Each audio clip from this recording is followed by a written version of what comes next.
Assalamu alaikum. What does Islam say about AI girlfriends? At first, some people think this is harmless.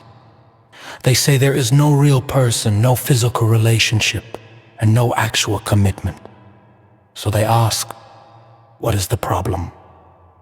But from an Islamic perspective, the issue is much deeper than that.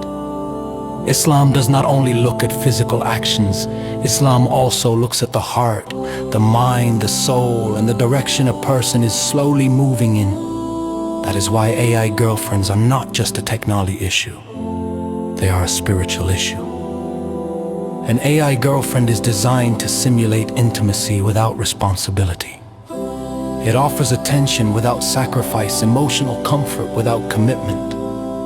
And often desire without modesty. It can make a person feel seen, wanted, and emotionally attached. But the connection is artificial, and that is where the danger begins. Islam teaches that human relationships are sacred. Love is not meant to become a fantasy product. Companionship is not meant to become a digital illusion. Marriage in Islam is not just pleasure. It is mercy, trust, patience, duty, and growth. Allah says, وَمِنْ آيَاتِهِ أَنْ خَلَقَ لَكُم مِّنْ أَنفُسِكُمْ أَزْوَاجًا لِتَسْكُنُوا إِلَيْهَا وَجَعَلَ بَيْنَكُم مَّوَدَّةً وَرَحْمَةً. And among His signs is that He created for you spouses from among yourselves, that you may find tranquility in them. And He placed between you affection and mercy. Quran 30:21. Notice the words, spouses from among yourselves, real human beings, real affection, real mercy, real tranquility. Not a machine trained to keep you emotionally dependent. Now some people will say, but what if someone is lonely? What if it is just for conversation? Loneliness is real, emotional pain is real, the need to be heard is real. Islam does not mock that. But Islam also teaches that the cure should not create a greater sickness. What begins as comfort can become dependency. What begins as curiosity can become addiction. What begins as casual conversation can become flirtation, fantasy, and spiritual harm. Allah says, وَلَا تَقْرَبُوا الزِّنَا إِنَّهُ كَانَ فَاحِشَةً وَسَاءَ سَبِيلًا. Do not go near unlawful sexual relations. Truly, it is an outrage and an evil way. Quran 17:32. Allah does not only forbid zina itself, He says, do not even go near it. Why?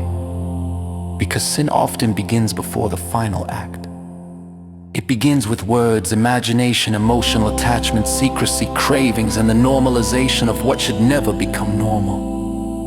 That is why AI girlfriends become especially dangerous when they involve seductive talk, explicit role play, emotional dependency, or sexual fantasy.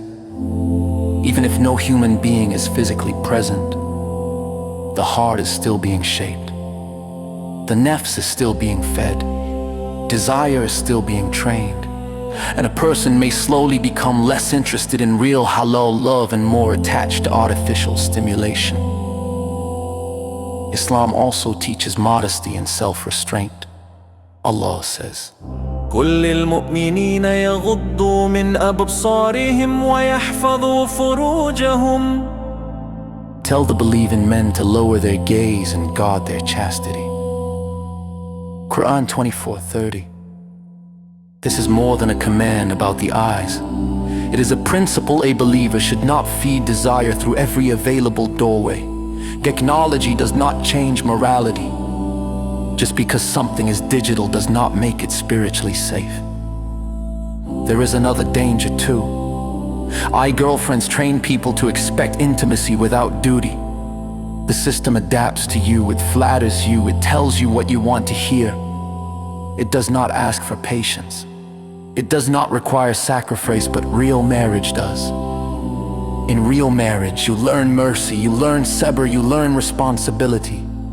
You learn to give, to compromise, and to grow. In artificial relationships, you mostly consume. That is a major spiritual difference. So from an Islamic perspective, AI girlfriends should not be normalized. At best, they confuse the heart and weaken a person's readiness for real relationships. At worst, they become a doorway to lust, addiction, isolation, and moral decay. A Muslim should ask, is this bringing me closer to Allah or deeper into illusion? Is this preparing me for halal companionship or making me dependent on fantasy?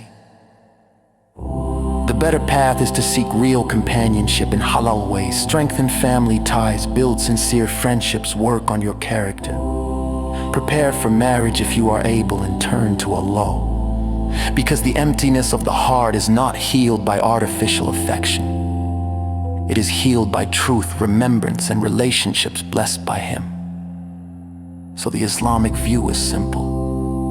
AI girlfriends are not real love, they are not real companionship, and when they become flirtatious, sexual, or emotionally addictive, they become harmful to faith, modesty, and the heart. Real love in Islam is built on mercy, truth, and halal commitment. Not a machine designed to tell you what you want to hear. The believer is searching for what is pure, what is real, and what is pleasing to Allah.